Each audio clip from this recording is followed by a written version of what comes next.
సెలవు. Thank you. అది IPS, retired IPS A B Venkateswara Rao చివరిగా రిటైర్డ్ అయ్యే ముందు చెప్పిన మాట. బహుశా ఏబి వెంకటేశ్వరరావు స్టోరీ కనుక తెలిస్తే ఖచ్చితంగా సినిమా డైరెక్టర్లు ఒక పెద్ద స్టోరీ అయితే చేస్తారు, ఐపీఎస్ ఏబీవీ అని. ఎందుకంటే ఒక ప్రభుత్వం మీద 5 ఏళ్ల పాటు పోరాటం చేసి హైకోర్టులో, సుప్రీంకోర్టులో, సెంట్రల్ అడ్మినిస్ట్రేషన్ ట్రిబ్యునల్లో పోరాటం చేసి చివరికి విజయం సాధించి ఒకే ఒక రోజు డ్యూటీ చేసి రిటైర్డ్ అయిన ఐపీఎస్ అధికారి దేశంలో బహుశా ఏబి వెంకటేశ్వరరావే అయి ఉంటారు. ఎస్, ఖచ్చితంగా మనందరం కూడా ఒక ఐఏఎస్ ఐపీఎస్ కావాలని మన పిల్లల్ని కోరుకుంటూ ఉంటాం.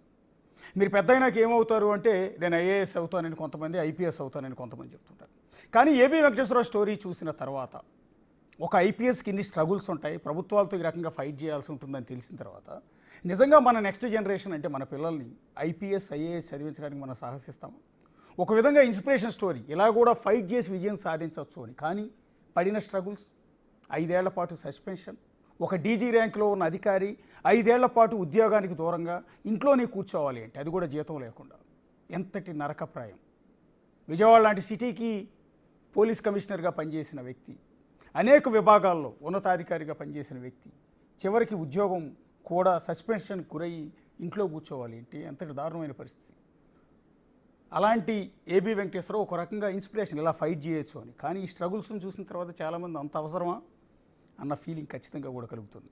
సో అందుకే అన్నా ఇందాక ఏబి వెంకటేశ్వరరావు స్టోరీ విన్న తర్వాత ఖచ్చితంగా సినిమా డైరెక్టర్లు, పర్టికులర్గా తమిళ డైరెక్టర్లు అయితే ఇమ్మీడియట్గా క్యాచ్ చేస్తారు.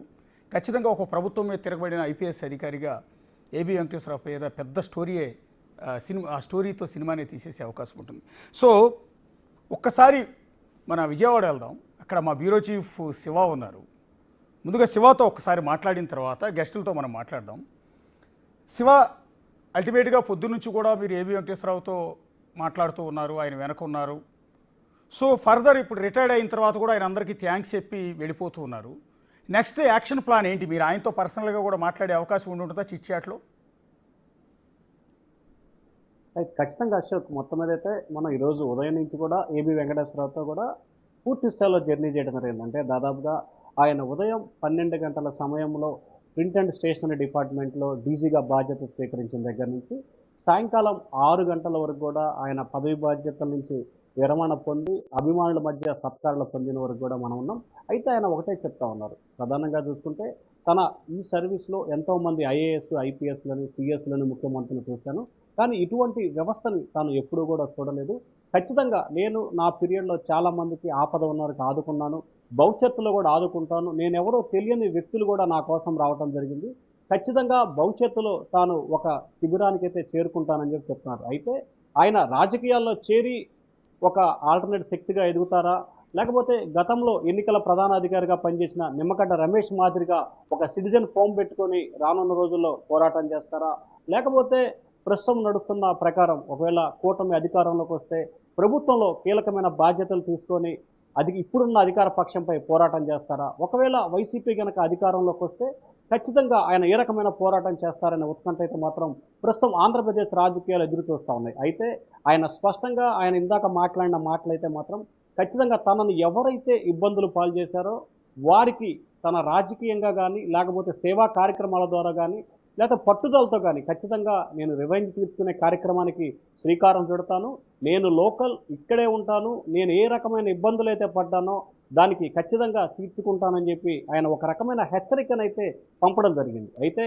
మరి ఆయన ఆశించినట్లు కూటమి అధికారంలోకి వస్తుందా, లేకపోతే తిరిగి ముఖ్యమంత్రి జగన్మోహన్ రెడ్డి అయితే ఆయన ఏం చేయబోతున్నారు అనే ఉత్కంఠ కూడా ఖచ్చితంగా నిమ్మగడ్డ రమేష్ మాదిరిగానే ఆయన ఖచ్చితంగా ఒక స్వతంత్రమైన సంస్థ ఏర్పాటు చేసి శివ, చాలామంది ఐపీఎస్లు, ఐఏఎస్లు ఆల్రెడీ ఇప్పుడు మీరున్న కృష్ణా జిల్లాకే కలెక్టర్గా చేసిన ఇంతియాజ్ లాంటి ఐఏఎస్, సీనియర్ ఐఏఎస్లు కూడా విఆర్ఎస్ తీసుకుని డైరెక్ట్గా ఏ అధికార పార్టీ తరఫున ఏ అధికార పార్టీలో వాళ్ళు కలెక్టర్గా పనిచేస్తారో అదే పార్టీలో చేరిపోయి ఎంపీ అభ్యర్థులుగా బరిలోకి దిగుతున్నారు. కొంతమంది అయితే వేరు వేరు పదవులన్నీ కూడా తీసుకుంటూ ఉన్నారు, ఏదో ఒక రాజకీయ పార్టీలో చేరిపోతూ ఉన్నారు. సో ఈ నేపథ్యంలో ఇప్పుడు ఏబి వెంకటేశ్వరరావు కూడా ఏదైనా రాజకీయ పార్టీలోకి వెళ్ళే ఆలోచనలో ఉన్నారా, లేకపోతే జేడీ లక్ష్మీనారాయణ గారి మాదిరిగా సొంతంగా ఒక పార్టీ పెట్టుకునే ఉద్దేశంలో ఏమైనా ఉన్నారా? అంటే ఆయనతో మనం ఉదయం నుంచి మాట్లాడిన క్రమంలో కూడా ఆయన అయితే ఖచ్చితంగా ఒక రకమైన విభిన్నమైన వాతావరణంలో ఉన్నారు. రాజకీయాలతో సంబంధం లేకుండా ఒక ప్లాట్‌ఫార్మ్‌ని తయారు చేసుకొని తాను పోరాటం చేయాలనేది ఆలోచనతో అయితే మాత్రం ఆయన స్పష్టమైన ఒక విధానం కనిపిస్తా ఉంది. అయితే మనం అనుకున్నట్లు ఎవరు అధికారంలోకొస్తే ఆయన స్టాండ్ ఖచ్చితంగా మారే అవకాశం.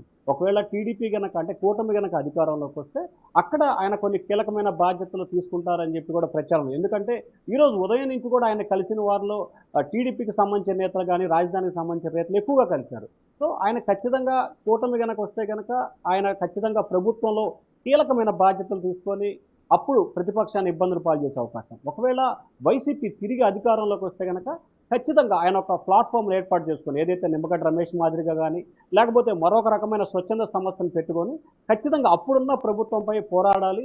ప్రభుత్వం చేస్తున్న తప్పులు ఏదైతే తాను 5 సంవత్సరాల పాటు ఇబ్బందులు పడ్డానో తనతో పాటు అనేక మంది ఐఏఎస్, ఐపీఎస్‌లు కేవలం ఐపీఎస్ అంటే ఐఆర్ఎస్‌లా మారిన పరిస్థితి గత కొంతకాలంగా కూడా తెలుగు రాష్ట్రాల్లో ఏర్పడింది. అటువంటి భావన లేకుండా ఉండే ప్రయత్నాలు చేయాలని చెప్పి తన వంతు ఆ రకమైన ప్రయత్నాలు చేస్తాననేది ఆయన ఆలోచనగా కనిపిస్తా ఉంది. సో మొత్తం మీదైతే వైసీపీ అధికారంలోకి వస్తే స్వచ్ఛంద సంస్థను ఏర్పాటు చేసుకొని పోరాటం చేస్తారు. ఒకవేళ వైసీపీ రాకపోతే గనక తెలుగుదేశం పార్టీకి మద్దతుగా ఉండి ఖచ్చితంగా అక్కడ ప్రభుత్వంలో కీలకమైన పాత్ర తీసుకొని ప్రభుత్వంపై ప్రతిపక్షంపై ఫైట్ చేయాలనే ఆలోచన అయితే ఆయనలో కనిపిస్తా ఉంది. ఖచ్చితంగా ఈ రెండిట్లో ఏది వచ్చినా కానీ అంతిమంగా అతను 5 సంవత్సరాల కాలంలో ఎక్కడైతే ఇబ్బందులు పడ్డారో ఆ ఇబ్బందుల్ని రివెంజ్ తీసుకునే ఆలోచన అయితే మాత్రం అతను ఎక్కువ చేస్తున్నారు. మనం ఇందాక కూడా చివరిగా ఆయన ఏదైతే రిటైర్మెంట్ తర్వాత ఐదేళ్ల కెరీర్ అనేది పాడైపోవటం అనేది, 5 ఏళ్ల పాటు ఉద్యోగం చేయకుండా ఇంట్లో కూర్చోవటం అనేది ఎవరికైనా కూడా దారుణమైన విషయం. చిన్న స్థాయి ఉద్యోగులైన మనలాంటి వాళ్ళు కూడా చాలా దారుణమైన విషయం, తట్టుకోలేని అంశం. అలాంటిది ఒక డీజీ ర్యాంక్ అధికారి 5 ఏళ్ల పాటు సస్పెన్షన్ గురై ఇంట్లో కూర్చున్నారు. ఆ డిసప్పాయింట్మెంట్ లాస్ట్ మినిట్లో ఒకే ఒక రోజు 4-5 గంటల పాటు డ్యూటీ చేసి రిటైర్మెంట్ చేసుకోవాల్సిన దారుణమైన పరిస్థితి వచ్చిన నేపథ్యంలో ఆయనలో ఆ డిసప్పాయింట్మెంట్ ఏమైనా కనిపించిందా?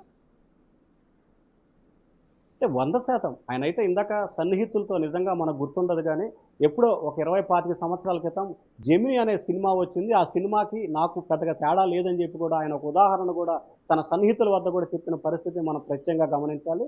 అయితే కరెక్ట్గా ఇక్కడ సైమల్టేనియస్‌గా 31/5/2019 ఆయన సస్పెన్షన్‌కి గురైతే మళ్ళీ 31/5/2024 ఆయన బాధ్యతలు స్వీకరించిన పరిస్థితి.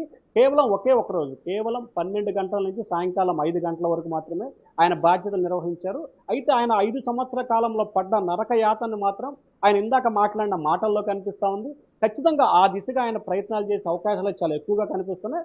అయితే ఆయన భవిష్యత్తులో ఏ రకమైన పోరాటాన్ని ఎంచుకుంటారు అనే ఉత్కంఠ అయితే మాత్రం ప్రస్తుతం తెలుగు రాష్ట్రాల్లో కొనసాగుతా ఉంది అశోక్. Thank you Shiva. ఒకసారి లైన్లో ఉండండి. మీరు ఆలపాటి రాజా గారు మనతో పాటు జాయిన్ అవుతూ ఉన్నారు.